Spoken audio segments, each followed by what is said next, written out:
Ladies, gentlemen. Ladies and gentlemen. Ladies and gentlemen. Please be advised that this movie has no nudity. I'm out. Come on, Annie. Let's go to the movies. Yeah. I just have to wee-wee. And we're back. Just like the Five Musketeers. What the hell am I looking at? A country where culture means pornography and slasher films. If you had these boobs, you'd be obsessed with them too. Very exciting, big event. Everybody's excited, huh? We hope you'll make this a weekly visit. Bring the family. Bring your friends. We're Cinemadness Podcast. All right, so are we ready to do this? Are you ready to talk the Beatles?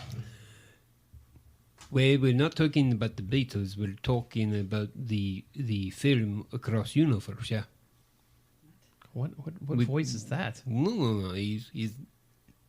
I'm sorry, my English is not the greatest. We're talking about Across Universe, yeah? Yes. Yeah, we're talking about the gross universe. No. The gross universe is not the across the universe. Mm-hmm. You got this like Russian Cuban thing going on. So it's just all communist. Yes. You want to throw some Chinese in there? You're making me see red. You just sound like I'm watching a ton of Stranger Things, and he just sounds like Yuri. Yuri and Murray going back and forth with each other. The vessels.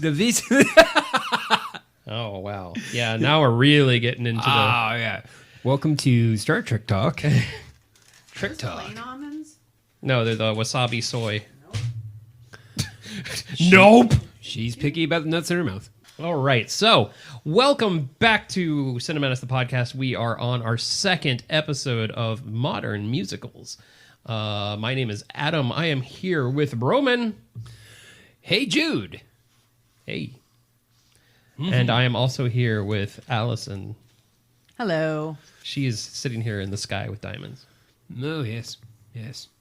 Anyway, we are going to be talking about whose pick is it? It's Alison's pick. It is Roman's pick. That's what I said.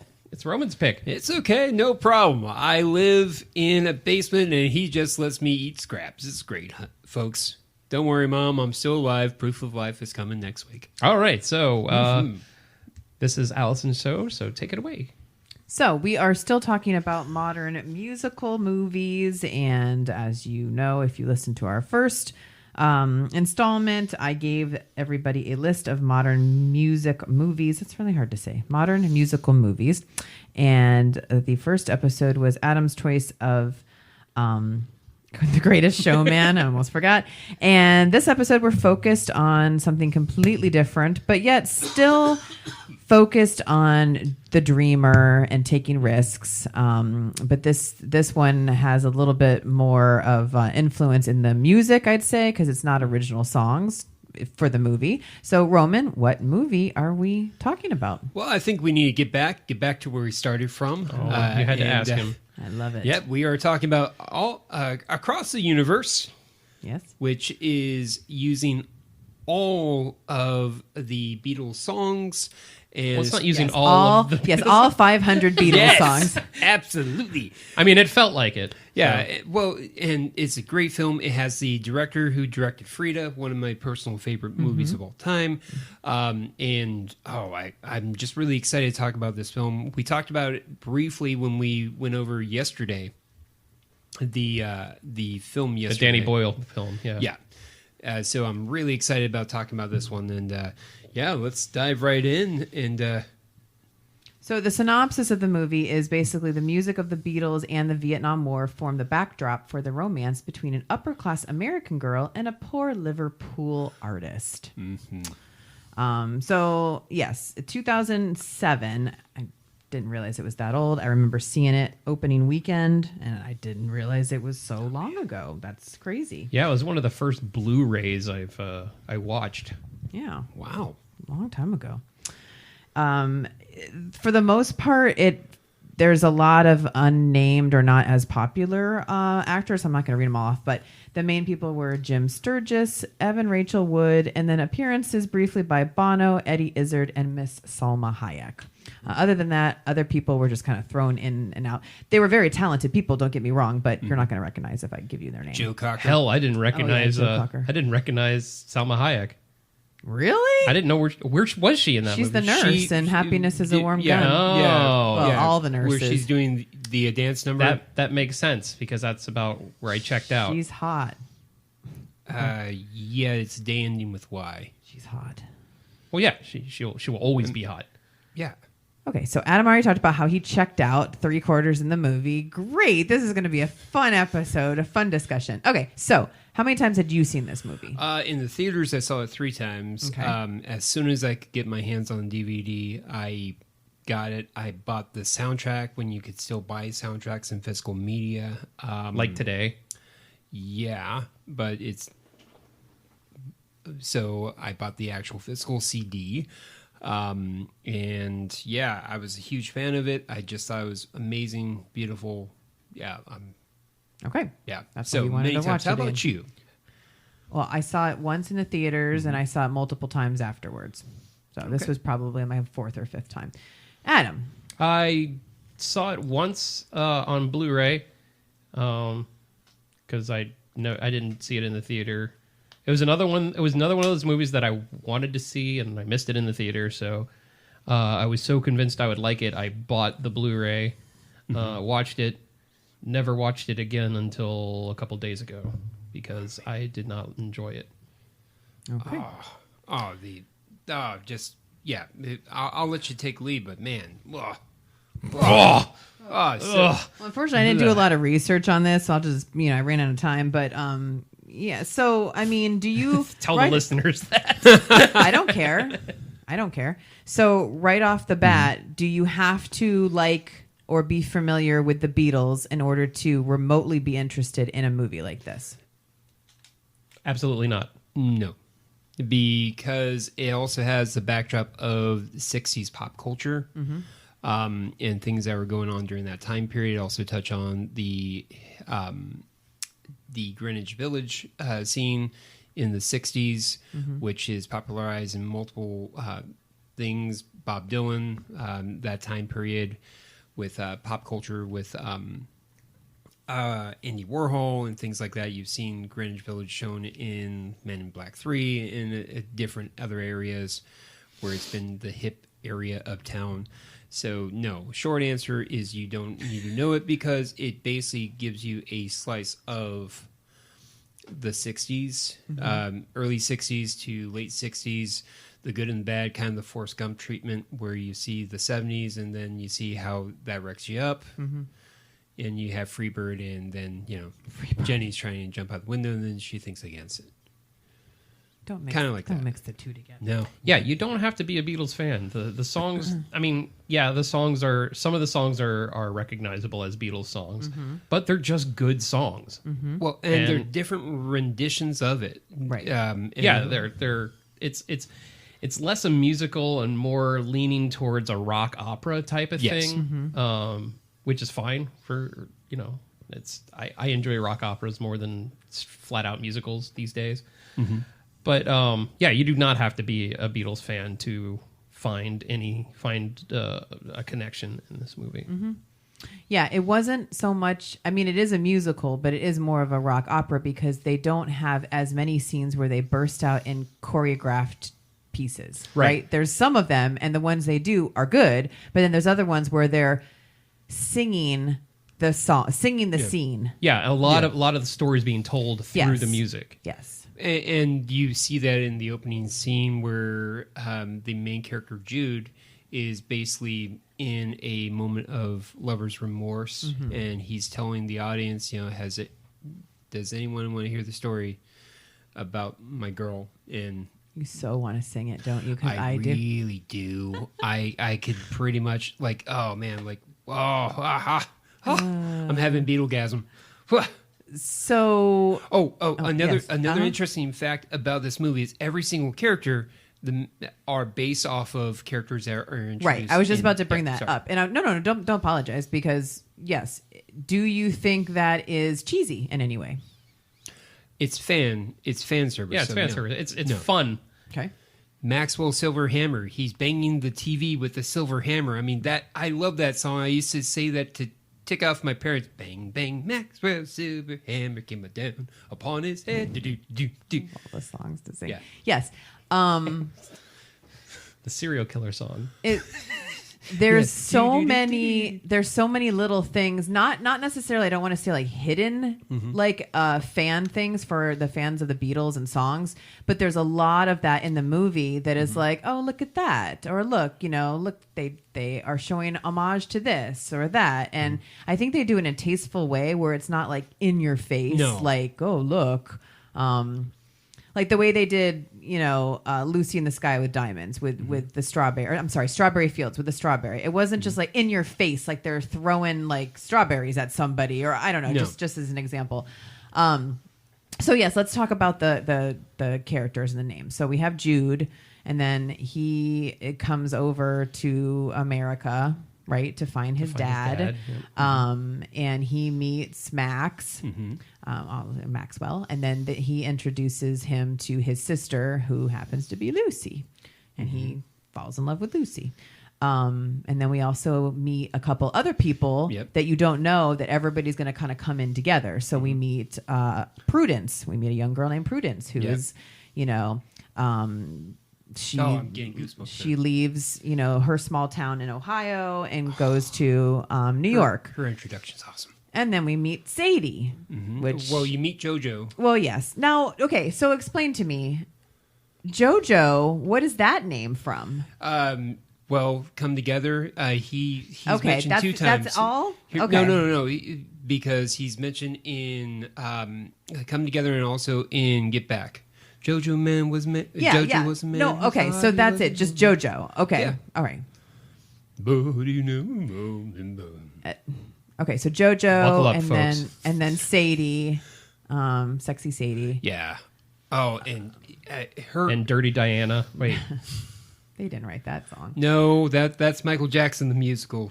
Billie Jean, Dirty Diana, yes. And then we have the Blue Meanies and Mr. Kite and all that. Okay. The Benefit of Mr. Kite. Yes. And then Bono's character who was he based off of again? Well, he was actually based... Adam knew. He was based off of... Well, he wasn't based off of Timothy Leary. He was going to see him. Timothy Leary. Yeah. But we never met Timothy Leary, Right. so he was kind of like a Timothy Leary He was on his character. way to Haight Asbury in Yeah. the 60s. Yeah.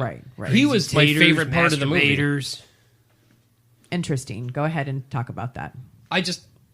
I'm not a fan of U2 or Bono, but I thought he acted the shit out of that role, and it was cool to see him do something that's not Bono-esque.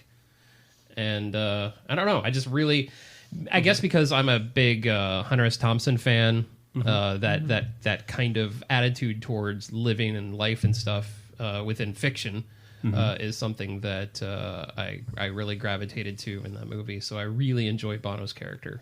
Okay, so you enjoyed the character, but you just said his basically 15, 20-minute scene was your favorite part of that entire movie. Yes. Okay, that kind of breaks my heart and makes me sad. Well, no. That you couldn't find any other good part in the movie. I'm not saying it as a bad thing. I'm just saying that was my favorite part of the movie. And I'm that's strange. I'm not saying that there weren't other good parts.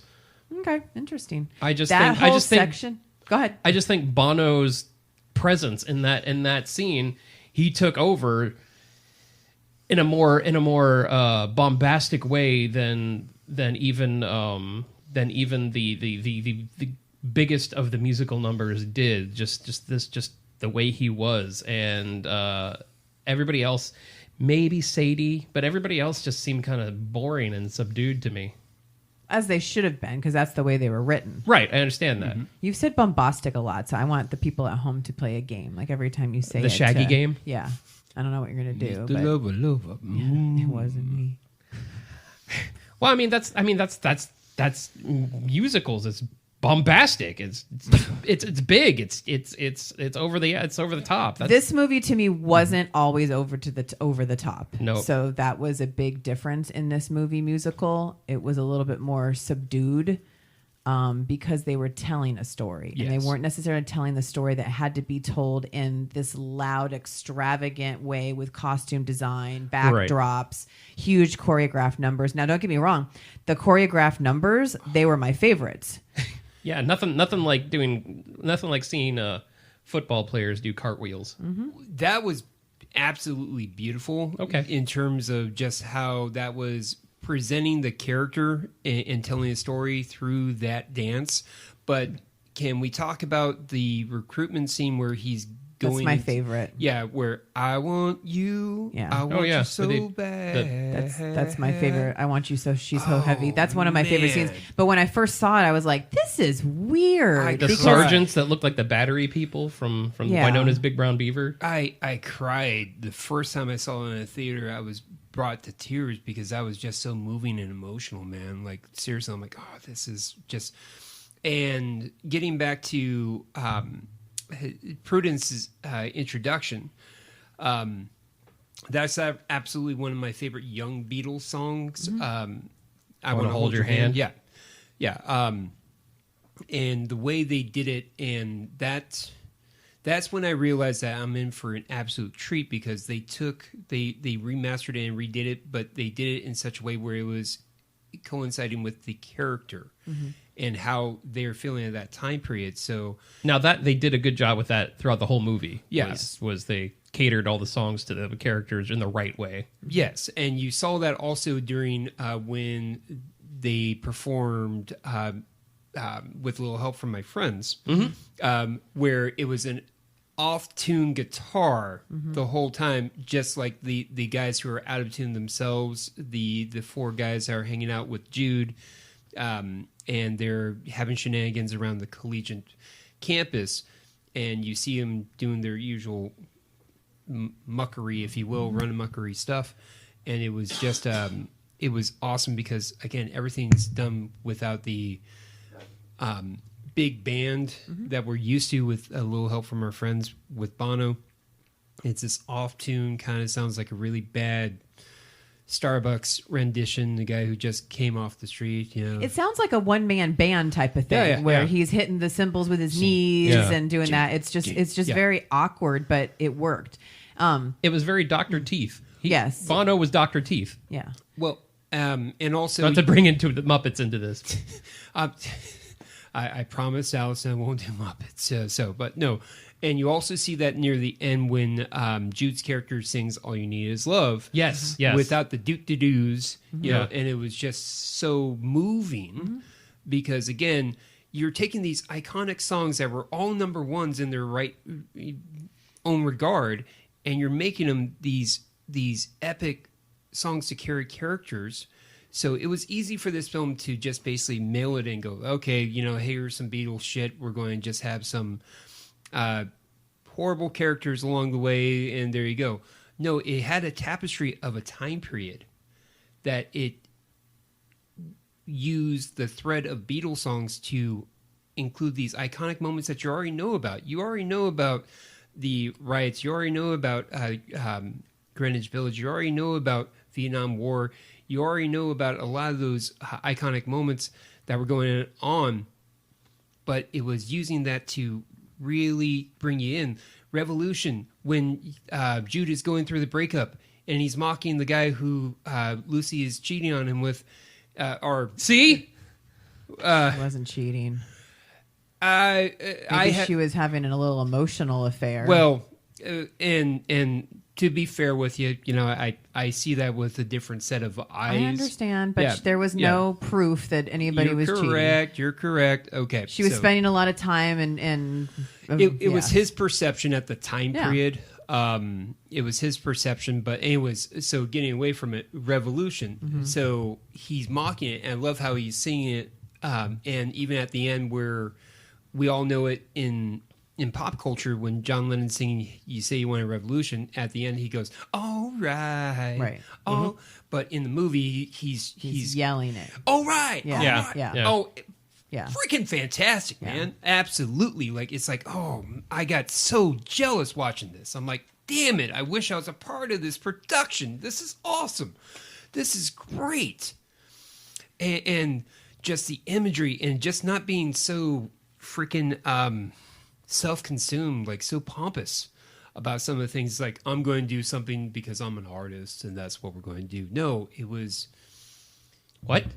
Yeah, who's saying that? No, it's just that stereotypical pompous thing where someone might show something and it's like, I don't have to explain my artistry to you.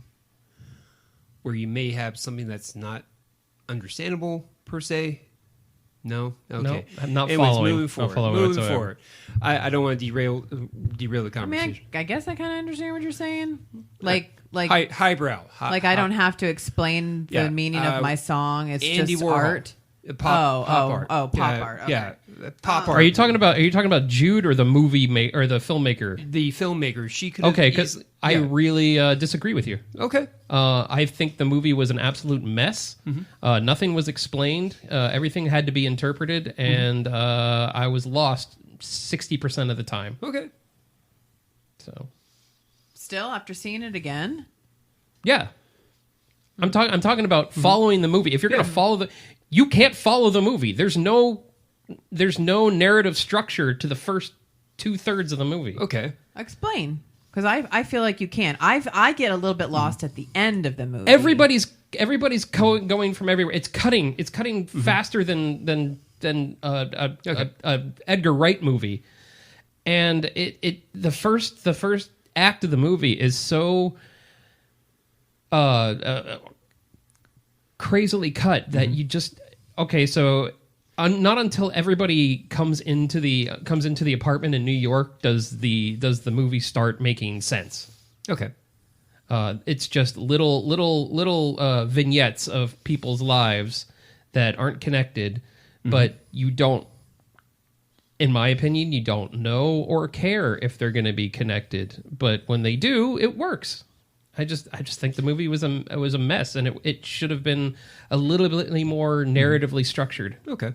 So, and just for the record, you and I clearly have two different sections of that. To me, I can see your perspective. However, I didn't see that because I understood that these were sections of the 60s, like the racial turmoil that you saw Jojo and his little brother who was hiding behind the car.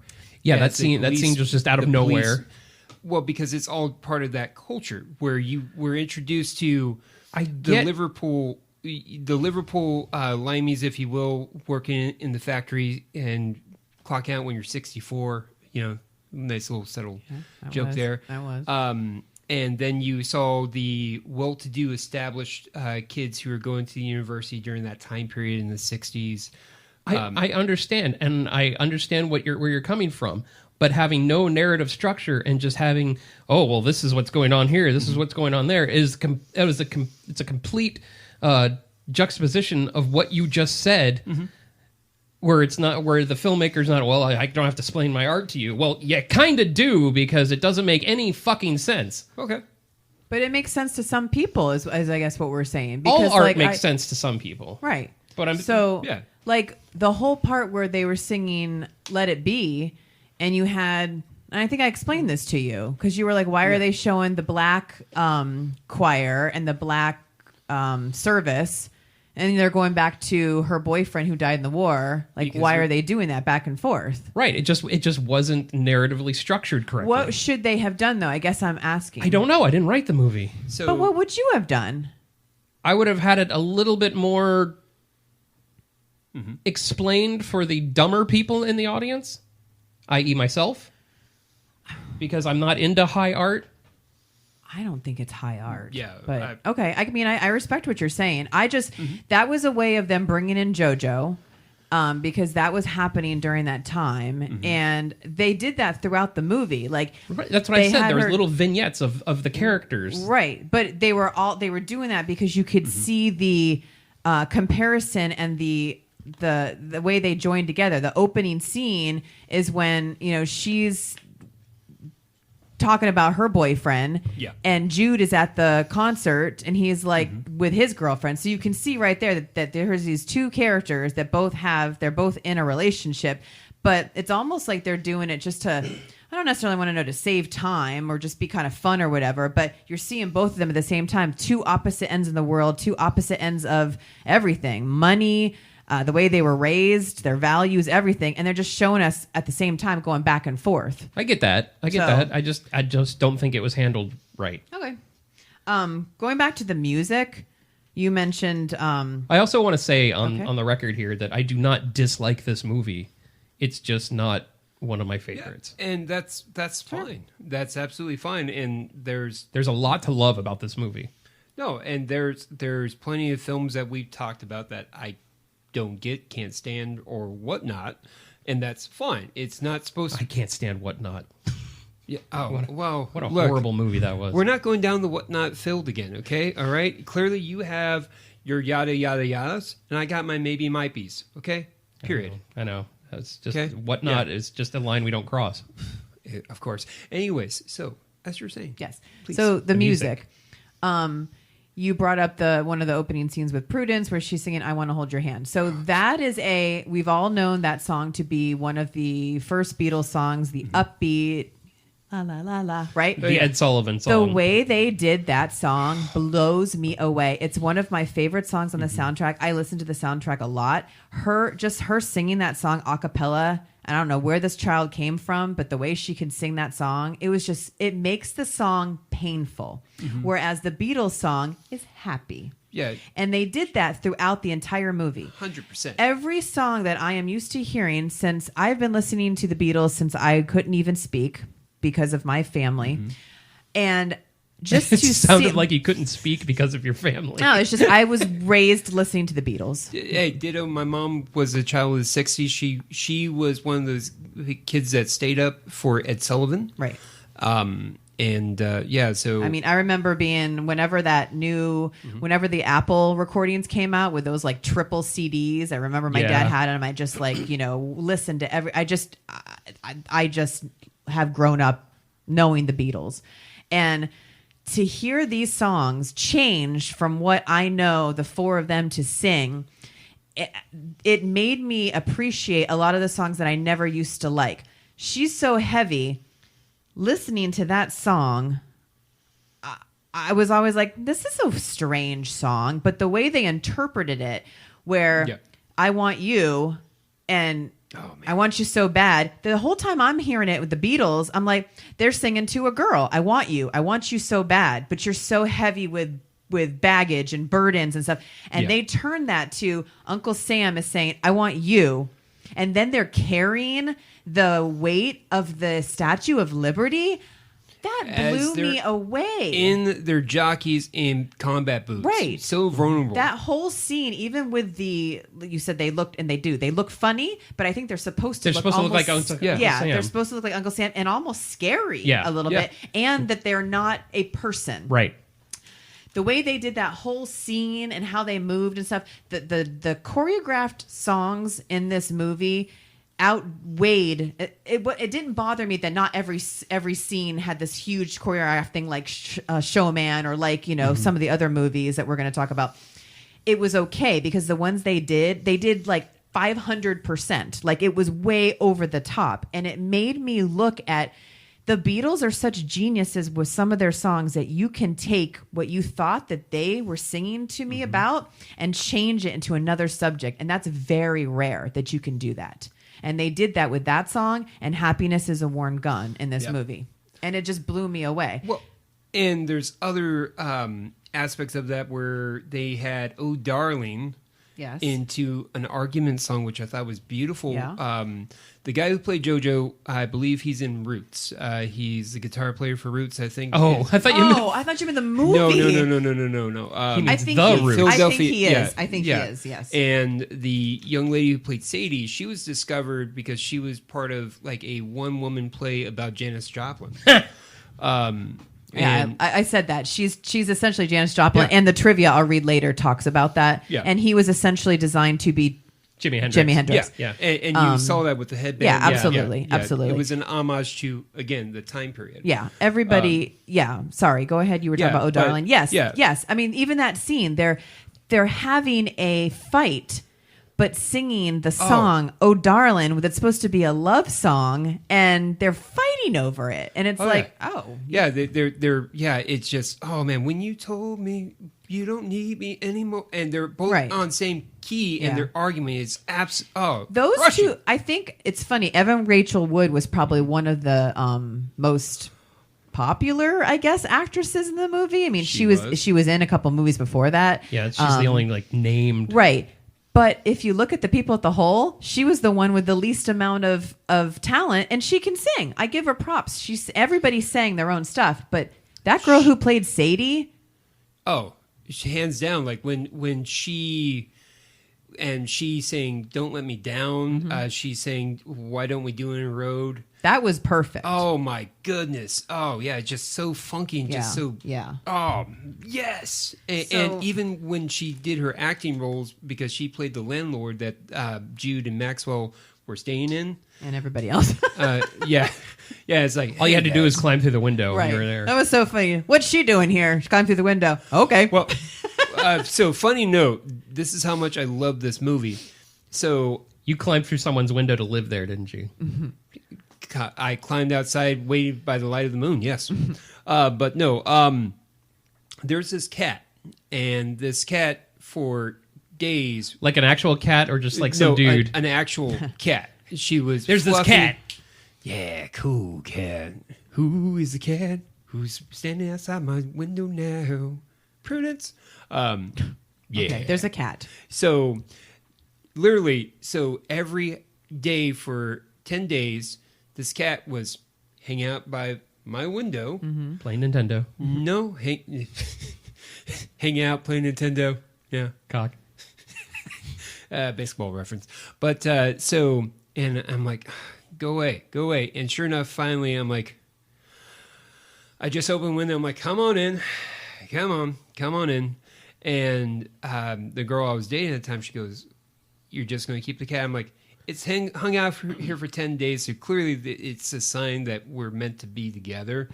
So, you know what? And it's like, well, what'd you go name? And without missing a beat, I go, she came in the bedroom window. She came in the bathroom window.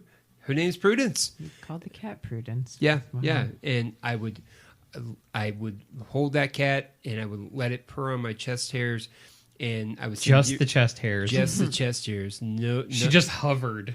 Yep. Just tickled the ivories, tickled the chest hairs. Oh, that's yeah. an image I don't want to think about. Yeah. You're welcome. Hover cat. Introducing Hover cat. But no. So By Ronco. what goes upstairs on the chest hairs rolls over the neighbor's My dog. God. That wasn't half bad. Yeah. That wasn't Thank half you. bad. Goes purr. Okay, Nope, you're killing it. Just stop. Oh. Stop while you're ahead. Loving her fur. You get the laugh and then you keep going. That's what you do. Yeah. Yeah, pretty much. You're not the first person to say that, but you're the first male to ever tell me that. Hi-yo. But anyways. Hey. No, so Prudence, and I was singing Dear Prudence to her, so so just that connection. And then she went there. away because she was like, "Stop singing to me." No, she went away because me and the girl broke up. And She liked the girl, not you. No, the girl out I of won't spite. stop singing "Dear Prudence" to me. Oh yeah, He says, It's not even the Susie version. he says that the sun is up, and so are you. no. But yeah, so can I go over the songs that are sung during? Of course you Of can. course. Of course So you can. it opens up with "Girl," of course, which we touched on. "Hold Me Tight" was the song where Pass. again, Wait, not pass. Stop. Pass? Pause. So you know what I appreciated, because one of the parts that I've always like my disdain for. I like that song, but which one? "Hold Me Tight" or "Girl"? no, girl. But Okay. the part of the song that thank God they didn't put in the movie is when they go, "Girl." Like it irks me so much. Like, what are you doing? Why are you sucking in like that? So I'm glad that they changed that, because it just I don't I've like never that. heard it that way, but now that you bring it up, I see it. Yeah, they sigh throughout the whole song. I just saw it as being someone who serenaded women before. I guess maybe I've done that and haven't noticed it. You know, That's like Peter Steele type of It is. singing. It's just awkward. It's just awkward. yeah. Baby. I'll let you listen So- to it on the break just so you can hear it, and then it'll never get out of your head again. No, are you kidding? What do you think I was listening to on the ride here? Okay. Probably not good enough. Well, Well, you Well, no. listen to the Cross the Universe soundtrack, Yeah. not Beatles. Well, Yeah. I'm going to let you listen to the original, and then you'll be like, oh, thank you okay. for allowing me to do Oh, that. absolutely. I really You're appreciate welcome. it. Yeah, So kind of you. you've earned the chance to listen to the Beatles Yeah. now. Oh, thank Here you. come the Beatles. Oh, yes. Okay, what's next after Anyways, her? "Hold Me Tight" was Now, that was the scene where it showed the world of Lucy Yes. in that very prom, pristine area, and then you saw the grittiness of Liverpool, Right. Where you're introduced to the character of Jude and his girl at the time. Right. They're at a punk show. So yeah. they're at a punk show, and she's just running around. And the dance steps, it's very prim and proper with Lucy's world, and then with the Liverpool world is very kind of raunchy and grungy, SLC punky. Exactly. Then we move to All My Lovin'. Yes. And then we have I Want to Hold Your Hand, naturally, which we touched on. With a little help from my friends, we touched on. Yes. It Won't Be Long, yeah. That is I told him that is another one of my favorite choreographed scenes in the bowling alley. I just think Well, that no, is the one. That's not It Won't Be Long. That's I Seen a I'm Face. sorry, you're right. It Won't Be Long is a good one too because they're playing basketball and they're going, yeah, and they're going back and forth. Yeah, yeah. And she just looks so happy because he's coming home. Yeah, as she's so excited about her boyfriend who went off to war. Right. She not realized the gravity of the war yet. Right. And she didn't realize basically what the How stakes old do you are. think she's supposed to be? 16? Yeah, 16. Yeah. Okay. 16, or I think if it's on par with the Beatles, she's probably 17. You know what I mean? Yeah, I know what you mean. Yeah. Yeah, I think she's probably 16, How can 17. I dance with another? Ooh. Okay, Exactly. keep going. That's when I fell in love with her. Yeah, you get it. Thank you. I knew. Don't tell this to Adam, but you're my favorite on this podcast. All right, don't tell Adam that. Okay. Hey, Adam. Hey, we is he suddenly looking this way? suddenly have an opening for a third host here. Roman decided to put in his resignation. Oh no, I didn't. I'm good. Anyways, moving forward, good love, awkward tension. You gotta love it. Anyways, I Want to Hold Your Hand. We already about, did that. You're on. Yeah. It Won't Be Long. Sorry, I'm That's all okay. frazzled. So It Won't Be Long, and then I've Just Seen a Face. That's the one I'm talking about. That's That's the bowling scene. Yeah, That's the OK Go video. Yes. That was one of the only. Until you get to the end with the LSD super and colorful. stuff, that was the most colorful scene up to date because Liverpool is just shithole with It was, and let's all say it, bombastic. Was totally it bombastic? No, it really wasn't. It was just fun. Every single time I see the scene with I've Seen a Face, I imagine me leaping or attempting to leap over the gutter bowls. Yes. And just falling flat on Yeah, my we face. should do that next time. You should just go out there and see how long we can reenact that scene until Oh we get no, kicked out. no, dear God, no! Or fall on our face. I'm 41 years old these days. I would break something very quickly. I'm like twisting, and my chiropractor would yell at me. It's like, this is. We'd get arrested. So no. Okay. Yeah. Well, I would. You would be good, but no, But anyways, so then Let It Be, which is such a powerful, again, another rendition of a song that we know and love.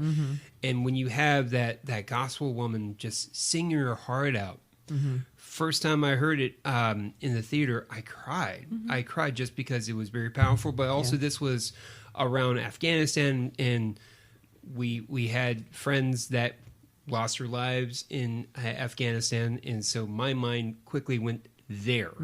So it was very haunting. But I liked the rendition. They could have had just anybody sing that song, but the fact that they had her, it just put a gospel touch on it, and you've never heard that song have a gospel touch before. Like, there's not a lot of Beatles songs that have a gospel Touch. when she sound soars to them, when yeah. she does I listen to the sound of music, Mother Mary. She says Mother Mary like 3 times. Oh, It's good. man. Oh, goodness gracious. Yeah, sorry. This episode should just be called Roman Has Orgasms. Oh, man. Oh. Anyways, moving forward. That and sighing. We're just going to... just a bunch of noises, and then Adam being silent. Anyways, yeah, I completely agree. Sorry, man. Then we have Why Don't We Do It in the Road? And actually, her name is Dana Fudge. Dana Fudge. No, Fuchs. Sarah Fuchs, if you're out there, thank you. Who's Sarah Fuchs? There's a connection. Okay. Anyways, so moving forward, Why Don't We Do It in the Road? If I Fell, another great. If I Fell in Love with You. Yeah, I know. She's singing to him in the party. Yes. Yes. And that's where she shines because she she has this beautiful angel voice in comparison to everybody else. So she almost brings levity to the scene and kind of brings her pulse back down. Yeah, I never heard her sing before, and I don't think she's sung since. I wonder if it was one of the things like Reese Witherspoon, where they went through a lot of vocal training. Yeah, because you see all these, and we'll go over it in the next movie. You see all these people that aren't singers, but yet they somehow can bust out a song and be like, "Oh, wow, you actually are a good singer." Like, what the heck? Well, maybe they sing, just not professionally trained. Yeah, but they all could put out songs. I'm just saying, like, they're actually pretty good singers. And this moment was brought to you by Cookie Monster. Just saying. I'm just saying. Yum, yum, yum, yum, yum. I couldn't do that. All right. So next we have I Want You, She's So Heavy. And again, a powerful scene. Dear Prudence. Thank you, Kitty. Flying. The Secret Machine, that's mainly just the instrumental, and that's the dance number. Tell them what you learned about that song. Oh, is I Am the Walrus next? Sorry, because it goes together. Go Blue Jay Way, and then it's I Am the Walrus. Right. So what did With you learn? Bono. What did you learn from I Am the Walrus in the lyrics? You learned it too. I did, but it was funny. That it's goo goo ga ju. Goo goo gajoo instead of cuckoo cachoo. I thought all these years he was saying cuckoo gachoo. Yeah, so did I. Yeah, it's The goo goo subtitle ga said ju. goo goo gajoog. Goo goo gajoo. Huh. Yeah. Silly. Yeah. Oh, man. It was so funny to watch some of these songs, especially that one and Benefit With of Mr. subtitles. Kite with subtitles. Like, what is going on? Yeah. What were you guys doing? Like the lyrics to come together. Like, what the hell is that song? Yeah. Man. I knew that one was Well- goofball because I can hear it. Like, Yeah. but I've never understood Benefit of Mr. Kite or Yeah. But I Am the Eggman or all that. And I'm like, what were you? What? At least is I Am the happening? Walrus kind of like flows Yeah. lyrically. Yeah. Come Together doesn't. No. Come Together is a fever dream of a song. Oh, man. Well, It's not a bad song. I'm just saying the lyrics are just insane. I covered that. I was in a band that covered it, and it was awesome to do it live because everyone recognizes that. And everybody knows certain parts of it. Oh, yeah. They just don't understand what it means. It was the best part of the shitty version of Justice League. Like, what's toe jam football? Just when you're playing football and you hit your toe and you get jammed up? It's what you make it. See, when I sang it, I took little pieces of it, and I just kind of put in the character like I was a belligerent man who was picking apart the world. And that's how I portrayed it. Yeah, that's So- one of my least favorite songs. I don't like the songs where I don't understand what they're singing about. Blue Jay Way, we left off of Flying, then Blue Jay Way, and then I Am the Walrus with Bono, and then being for the benefit of Mr. Kite. There's going to be a show tonight. That Show up was on the a bill, baby! very good song. Very well done. And you saw the blue meanies in the background. Oh, yes! If anyone could do that song justice, it would be Eddie Izzard. Right. And he Just did. the way he performs everything, it was just like watching one of his stand-up specials. And then you have Because, another Rachel Wood, Evan Rachel Wood a song, and then with Jim Sturgis. So pause on that real quick. yes. I know that they took 9 different actors to harmonize on that song, and that was a tribute to them because the Beatles, all of them were harmonizing on that song. So it took 9 people to do that. Ah, I like that More song. noises. yes! Sorry, guys. Adam's just going to have a clip reel where there's just maybe like set it to It's gonna be our new intro. I'm not gonna use movie quotes anymore. We're just gonna have Roman making noises. Great. I'll sound like an old T model or Model T like car startup. And then Alison, Cinemadness podcast. We're Cinemadness podcast. Oh, I just snorted. Wee. Anyways, so and then we have Jim Sturgis singing something, and again, his character If singing. you didn't know that is a song, we just have Jim Sturgis singing something. She moves me. Oh yeah, where his character singing it in such a subdued way because he's so lost. Yeah, that's the song I thought only Paul McCartney did. I didn't know it was a Beatles song. I thought it was Paul McCartney. It's okay. Yeah, I can see that perspective. Okay. Yeah, it sounds like a Paul McCartney song. Well, because it is, but that No, was, but well, that was during like a Wings type of. Yeah, like So- a non-Beatles Paul Yeah. McCartney So song. that's where they started feeling a little bit more despondent because the Beatles, and I'm talking about the Beatles, not the movie. I'm just taking a side moment just because I love the Beatles as well. But that's where they started to start feeling like they're walking their separate ways, because they would have, okay, well, this is going to be Paul's studio time, and then there's John's studio time, and then George's studio time, and then, of course, Ringo never had studio time. No. Poor Ringo. Hey, guys, I had a song. Oh, I wrote some songs. He wrote 2. Good Yes. for you. oh, that's great. You know what we're He going did, to he do, wrote Ringo? two. You know what we're going to do? We're going to take that, and we're going to put it right here on the fridge. Thank you, Family Guy. Yeah, good old Family Guy. I wrote some songs. When I did that voice, it was just it was what's his name from Wayne's World 2. Oh, I had to beat them to death with their own shoes. and then, did you see the naked Indian? Would you agree that his buttocks was whimsical? Was it with Jim Morrison? The Yeah. weird naked Indian. I had the same dream, man. Oh gosh. Anywho, so after Anywho, so then we have "Oh Darling," which we already touched on, and then "Strawberry Fields Forever." Okay. Then we have Revolution with Jim Sturgis.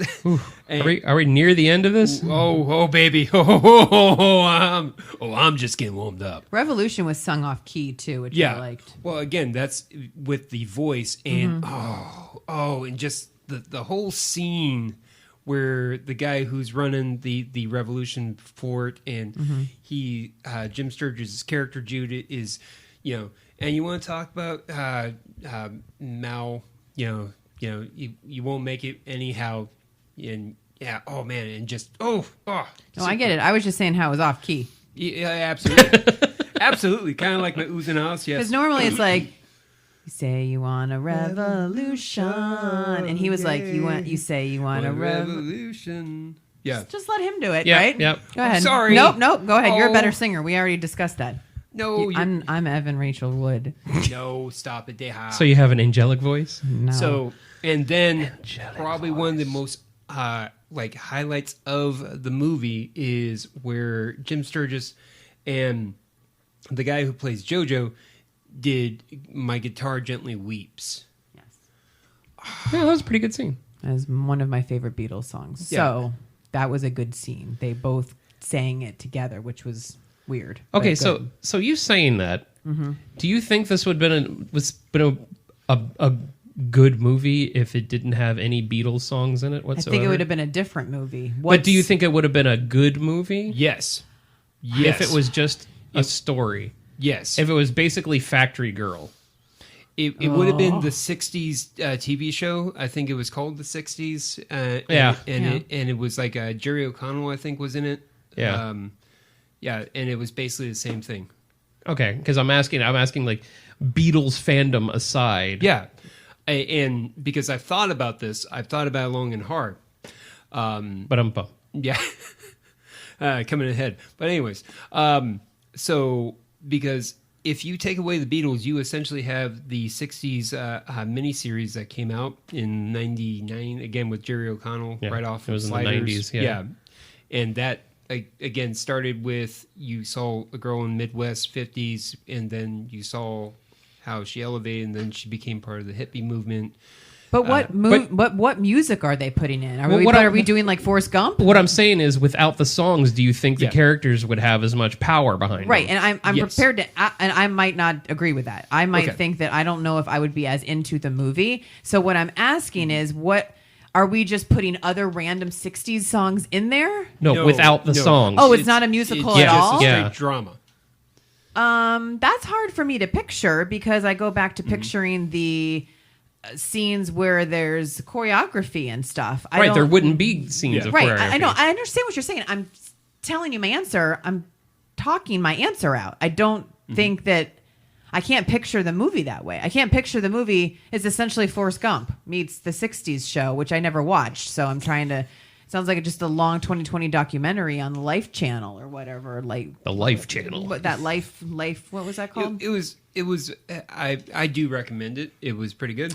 No, I'm good. I don't care about the 60s, unfortunately. I don't know. I don't think I would have been as into it. No. Okay. No. But that goes back. I get that. But again, that goes back to what my whole theme on this whole thing is the power of the musical numbers. Mm-hmm. That's what makes a musical to me. Right. And that's why I'm asking this, because it's not a stereotypical musical. No. It's, like I said, it leans more to the rock opera type of thing. Right. And so the music is not as integral to the story as a musical is. The music is there to help to help propel the story along. So I was just asking if this was just a movie, would it have the same impact? It depends. I don't think that a lot of these people are good enough actors to carry certain scenes had they not been singing. Okay. Just my opinion. Well, Sadie is a perfect example. I think if they would have gone more of a drama route, you recast it differently.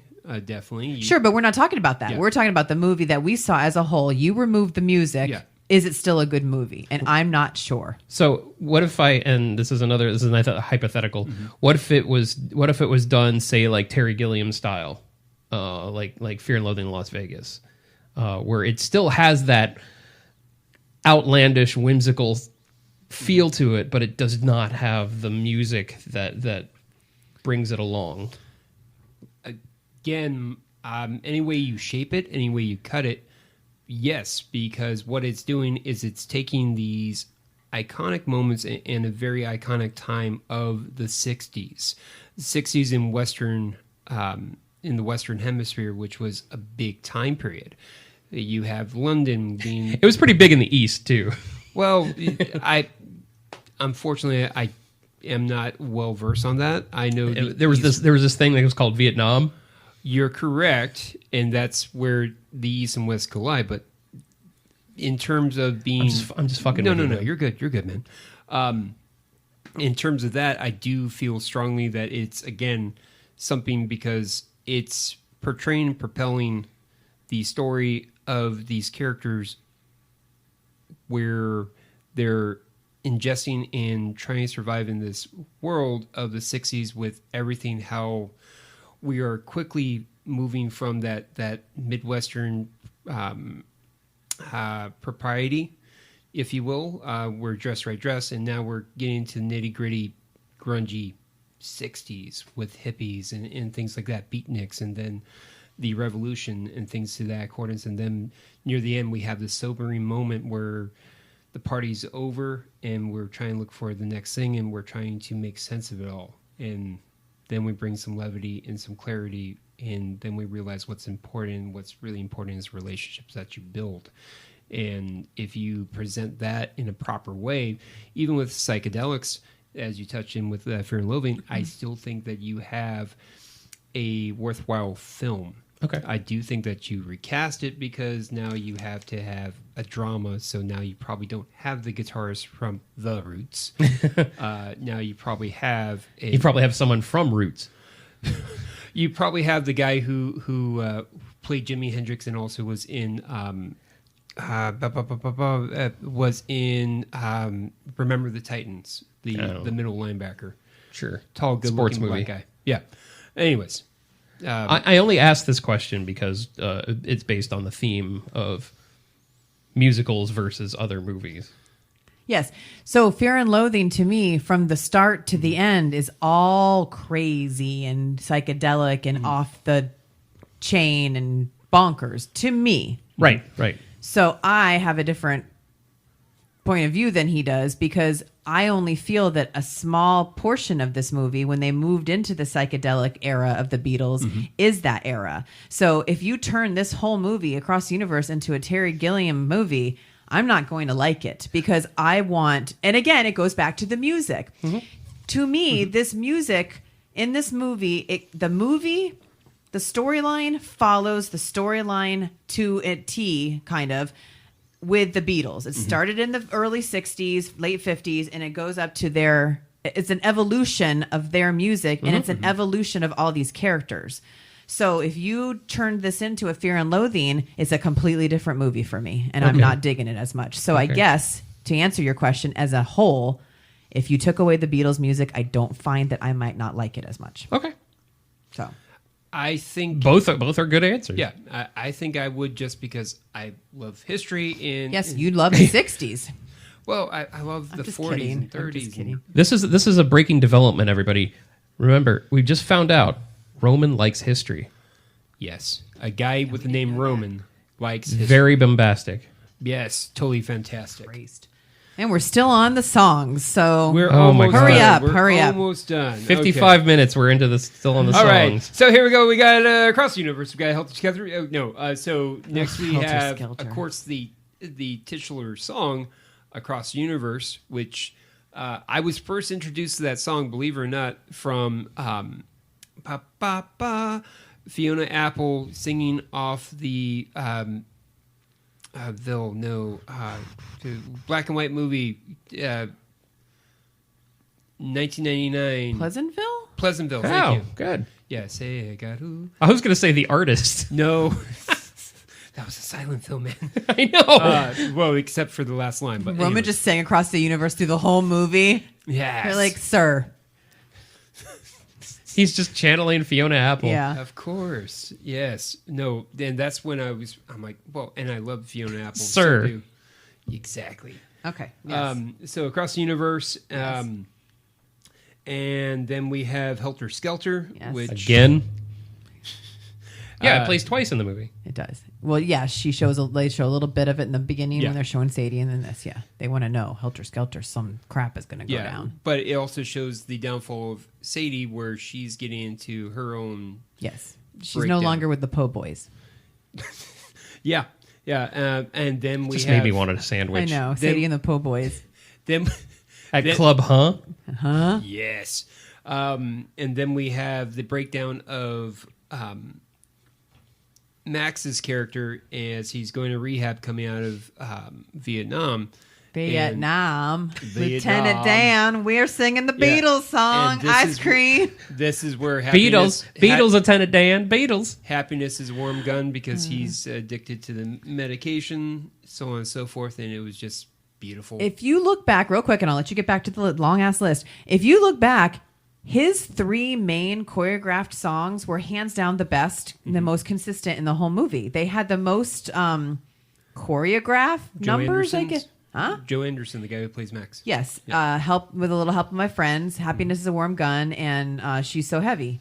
They're all very good, weird, but good. And he was the most, in my opinion, the most animated person in Agreed. the movie. Absolutely.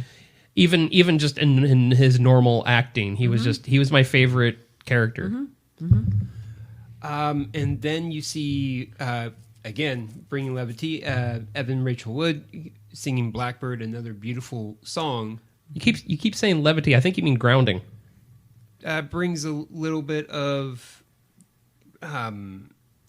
probably, yeah, centered. She centers. You keep using that word. I do not think it means what you think it means. Going back to the scene where Happiness is a Warm Gun, when that actor who came out playing the cardinal or the whatever that's called, the crazy chaplain, the chaplain, giving the last and he rites, was and he's spinning around and dancing. stuff. Oh, I mean, that man was given an assignment, and he knew the assignment. I'm just gonna say that man needed to be given some type of. He knew the job, and he got it done. Oh man, he did the homework. He learned how to do the dancing from Yes. Zendaya. As the drag queens will tell you on RuPaul's Drag Race, he did what needed to be done, and then he left. Yep, and then he went out the door. I gotta give him props. I gotta give him props. He only did what he did until the door got to him. Yep. So. And then he was like, "I'm done. Well, give me my check." Well, the cardinal flew off. And Salma Hayek knew the assignment, and she did what she had to do. God, so I did not recognize Just- that as Salma yeah, Hayek. Look it up just so you can look at it. There's 6 of them. There's 6 of Salma Hayeks just hanging Six out of Salma there. Hayek. And she goes, bang, bang, Shoot. as she's doing the cute little wiggle and anyways yeah anyway, so Blackbird. Yes, Blackbird. So Evan Rachel Wood's character is again singing that this was when she's coming to her realization. She left Jude eventually got deported, went back because of his involvement in unintentional involvement in the Oh, look at that! It is Protest. Selma Hayek. yeah, go figure. Yeah. So, and Rachel Wood realizes that her boyfriend that she chose over Jude is not the better choice because he is volatile as fuck. Yeah, imagine that. A guy who's Yeah. surrounded by women all the time is not Yeah. as nice as you think. Yeah, go figure. He You was don't see the making signs of the bombs times. too. He was dirty ones. Yes, because he wanted to have a revolution. Yeah, we know. So then next is Hey Jude. This is when Joe Anderson again is singing it. And That was a cool scene. That Yeah. was a cool scene. well, and it makes so sense because he's so excited he's singing his friend. And he goes, "Hey Judy, Judy, Judy!" I love that part. Judy, Judy, yes. Perfect. Even when I was watching Yeah. that with Allison, and I said that was brilliant. Yeah. When they did the Judy, Judy, Judy. Wow. When you sing it along with the actual studio version, I didn't touch anything. No, it was me. Oh, I cool. keep hitting this damn thing with my headphones. It's okay. So when you hear the studio version with Paul McCartney, it's kind of like, Judy, Judy, Judy, Judy, Judy. Oh, wow. Very celebratory. And this one is more just a friend seeing another friend, platonic love right there. It's like, dude, I love you. I miss you. Hug me. Yeah, it just puts a different spin Yeah. on the real version and the real meaning behind that song because you can see two different meanings Oh, yeah. behind what the real true Hey Jude is about and what he was singing it about, and that's good. There are two reasons why I like that scene a lot. One is just it was really cool that they were singing in the mirror to each other. Yeah. And the second one was it was a from a storytelling view. Sorry. You're getting choked up. It's Yeah, okay. no, it's Just roll with it. stupid Florida weather has me full of mucus. It's not the photo weather, it's the movement. Storytelling, you're used to the Vietnam vet being broken and destroyed and like Lieutenant Dan. completely Yes, Lieutenant Dan. Lieutenant Dan, Born on the 4th of July, Rambo. They all have these broken brains. But when they're singing "Hey Jude" to each other and they finally see each other, Maxwell is like the most elated character in the movie, and he's not broken. I mean, he was broken, and he explains that in the cab. But He's hiding. He's putting it aside for Jude. Yeah. right, and it's not that stereotypical trope of the Right. Vietnam broken brain for dramatic reasons. Right. And that's why I like that, because Maxwell's badass. It was a good scene. Last three songs.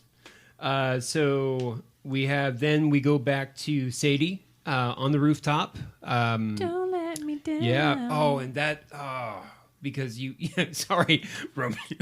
If you're counting on Roman's orgasms during this, that's at least 50, I think. Eesh. Heavens to Betsy. But yeah, so Where you're able to stop the cops by putting your hands out. All you need is love. yeah, that happens. Sure. Especially Yeah. when it's a wall of black people Yeah, and in the 60s. Yeah, and then a Asian American. Yes. Yeah. Yes. Love. Okay, you know what? We'll let you finish. Sure. Sure, you guys are all going to jail for a long time. No, I'm kidding. No. It's a joke. Sorry. I'm stopping. So anyway, Don't Let Me Down. And then we have All You Need Is Love, of course. And that's basically the group all singing together. And that's where I love it. Again, and I touched on this about an hour and 7 minutes earlier, where you have Jim Sturgis' character, Jude. He gets up on the empty mic when no one's on stage, and he has a very heartfelt serenade to his girl, Lucy. Yep. His voice is broken. Oh, yeah. Yeah, it's not perfect. He's just getting up there, and he's just like, all you need is, hey, I'm still here, damn it. I'm still here. You know what? Yeah, we both sucker punch each other. I totally get it. Come on. All you need is love, because love is all you need. And when he saw her on the roof, I really thought, and It wasn't a joke. I really thought she was going to jump. That would have been horrible. For drama's sake. And then they end the movie with Eleanor Rigby, and it just stops. Oh boy, no. I really didn't. It really wasn't a joke. I honestly thought, for some reason, for drama's sake, she was gonna jump. Or she was going to land herself on the spikes of the building. Either that, or they both were gonna elevate into the sky. Yeah, I don't know. like Grease, like they just go away in the limousine. Well, or it was Lucy. She was in the sky. Oh, that's true. Yeah, Boy, it really got morbid very quickly. it did, and that was the end of the movie. Well, and then you hear the end of the song during the credits, and that's where you get Lucy in the Sky with Diamonds. Yes. Right. Sky with diamonds. Yes. So I asked this to Adam. I was like, I always wondered what songs, because I feel like this was very difficult to go through the entire catalog and figure out what songs needed to fit in each scene. I mean, of course, you have to have like Let It Be and Revolution and blah, blah, blah. But some of them you're like, that fits perfectly. Yeah. I don't know what other song could have fit there. But there was just so many other songs that are famous that they didn't make the cutting room floor. They did make the cutting room floor.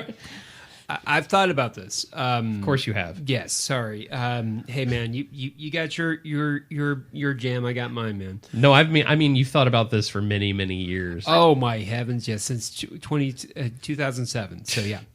For 2207. Yes, 22. 200 years into the future, I've been thinking of it. Will we still be alive? Anyway, so I thought about this, like From Love From Me to You. That's another classic early Beatles song. Yeah, somebody could have sang that one, probably. Yeah. You know, but you could probably insert that maybe at the beginning with when they were singing Hold Me Tight. You know, just call me. Yeah. I'll tell you I came up with Hello Goodbye. Okay. Oh yeah. And sorry, I can't think. It'll come to me. I'm sorry, it'll come to me. But there was a lot. Yeah, you had a good one last night. I know. Here Comes the Sun. Yeah. Yeah. Would that have been too cheesy? You could have. Instead of playing While My Guitar Gently Weeps, you could also insert Song for No One. Yeah. Which is my personal favorite one. But While My Guitar Gently Weeps has a great guitar solo, and that fit perfectly with JoJo. Oh yeah, and JoJo the man is a hell of a guitarist, period. Right. And he's just I'm not picking apart the songs that they did choose. I would just wonder, like, I would have loved to see a behind the scenes of like how they did that process, how they chose the songs that they did. Well, and I saw a documentary on it. I think it was one of the special features. Thank you. I'm for those of you who can't see me, obviously, I'm using hand gestures, and Adam's been working with me long enough. Knows me and him are going to kill in charades someday. It'll be great. But the director was, because when she was crafting together the parts, she basically had an idea of where she wanted it to go, but she would listen to music and just kind of re-inspire and rewrite and adjust and change. So, like, when she was hearing She's So Heavy, she's like, she's so heavy. What the hell are they talking about? She's so heavy. And then she got the image of carrying Statue of Liberty, and that's where that scene evolved. I mean, that's very talented to take a song that everybody knows as something else and see it and twist it into something completely different. Did they do Day Tripper? No. They didn't do Day Paperback Tripper. Writer. They didn't do Eleanor Rigby, Paperback Eleanor Writer. Eleanor Rigby would have been a really hard song to put together. It is it's one of the most beautifully written songs that they've ever done, but it is dark. It could be a song that Sadie sings about an urban myth. I'm serious. I mean, that's what they could have done. I love that song. Rocky Raccoon. Oh, That could have been a definitely. fun one. Octopus's Garden. What the heck? Yeah, Octopus Could Garden. have been swimming around in a yellow submarine. I don't know. I mean, we could just keep going on. And Well, going there's on. a Hey Bulldog. I think would have been a good one because the Hey Bulldog. No. I You're know on this song. Frasier. No. You Because do a of sports show that people call in. no, Sorry. the chorus. I'm actually binging Frasier right now. So The chorus is, you can talk to me when you're lonely. You can talk to me.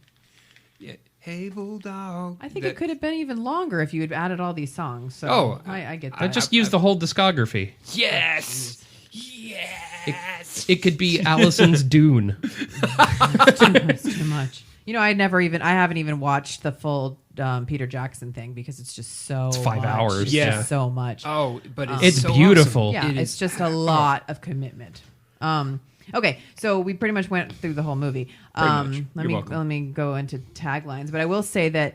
Do you think they were nominated for any Academy Awards for anything? And if so, what do you think that they might have been nominated for? I think they were, if I recall, I think maybe 1 or 2, maybe 3 max, but that's it. I think they had for costume sets. Ding, ding, ding. Good. You're done. You're done. They were nominated for one, and it was costume design. Really? Which is weird Yeah. because It's it was just just regular old people 60s stuff. clothes, I know. yeah. I know. That's a little strange to me. But you had the blue meanies. You also had the oh, that's true. You had a lot of 60s garb. you know, and we already touched on the. You had the cops looking like they came out right out of the 20s. Yeah. Yeah. Well, at least they didn't look like Marilyn Manson's Keystone Cops. dope show cops. You know. Oh, the pink. Yeah, there you go. Yeah. Okay, the taglines. Mm-hmm. We have 4. All you need is love. I mean, that's With kind of perfect, murder. right? Jeez. All you need is murder with Maxwell's silver hammer. Yes. They lived without rules. They loved without fear. But as the world changed, so did they. They live without rules, live without fear. But as the world changed, So did did they. Within the lyrics of the world's most famous songs lives a story that has never been told until now. Well, that's a good one. Yeah, there you go. And then from director Julie Taymor comes the most original, exhilarating, spectacular, groundbreaking motion picture of the year. Oof, that's Ground baking. that's saying a lot. Someone was getting paid per word on that. Yeah. It's like, hold on. How much do I make? Okay, hold on. Here we go. It's like back in the day when we were writing a book report. It's like, I liked it very, very, very, very, very, very much. Crap, I'm missing 8 words. Sugar. So I looked summer school. I looked up information to see like what the Living Beatles thought of it. Yeah. So Ringo, Yoko, Paul, and Olivia Harrison, they loved the movie after seeing it. But I really liked the story of how the director watched the premiere sitting right next to Paul. She was nervous about what he would think, so when the movie was over, she asked if there was anything he didn't like about it. He responded, "What's not to like?" And then she also noted that he sang along with "All My Lovin'" under his breath, which is a very moving moment for her. So, I liked that. And then Ringo liked it too. So. Hey, they have one of my songs. Thank you very much. They didn't. No, sorry, Ringo. Why didn't they have any of my songs? All You Need Love. That's his. Selma Hayek. Wait, no, it was I Get By With a Little Help from My Friends. Sorry. Selma Ringo Hayek. didn't do that song. Yeah, he wrote it. Are you sure? I got Okay. money. All right. I've got money. I was going to say I got 5 on it. Selma Hayek specifically requested to appear in this film. She was in this movie? Stop it. When the director mentioned the role of the nurse, she said, she says just one of the nurses. So it was her idea to have to be multiple. I'm only paying you for one. Yes, she did. I'm only paying you for one. You're not getting money for all 6. These are really good trivia. Sorry. And I'm not going to read all of them, but they're actually really good. Oh, really quick. Do you remember any of the cool nods to the Beatles? So, for example, I pointed one out that you thought that you didn't see. Which one? The get a haircut. yes. Yeah. 64. Yeah. I loved that they were at Strawberry Jams instead of Apple Studios. I thought that was really cute. Kind of sexy strawberry, sexy strawberry. And that's when the two characters were completely done with each other. Well, she was done with him. Yes. She checked out. And then obviously the end scene when they're on the building. I mean, hello, that's iconic. But there was just so many little like nods to everything, but it wasn't in your face obnoxious, I thought. There was a lot of seagulls, but not one blackbird. No. And I think that they should have had like maybe an octopus as a graffiti somewhere. Not the dragon. Yeah, like, I don't know. I got excited when I thought there was an octopus. And it was a dragon, not an octopus. Oh, that's funny. So, yeah. If you ever get a chance to read about the trivia, it's good. So, if you get a chance to read about the trivia. About the trivia of the movie. Well, Joe Cocker was in it, and he's saying, of course, he started off Come Together. but he didn't sing A Little Help with My Friends. Yeah. No. Well, no, that's reserved for every time you watch for the Wonder Years. Wonder Years. Yeah, that was nice to see him in there. So, okay. Well, anything else we want to say about this? I mean, overall, we Final clearly thoughts? know what Roman thinks about this movie. Yeah. I really love this movie. However, I agree that if you took away the Beatles music, I might not like it as a movie in general. So, And of course, naturally, I disagree. They pay their money. I say let them crash. Can't go without an airplane Nope. thing either. Nope, you can't. I still don't hold it in high regard as in my pantheon of movies. It's okay. I like it more than I did this. I like it more this time than I did the first time I watched it. But yeah, it's okay. alrighty. Okay. Okay. Are you taking us out?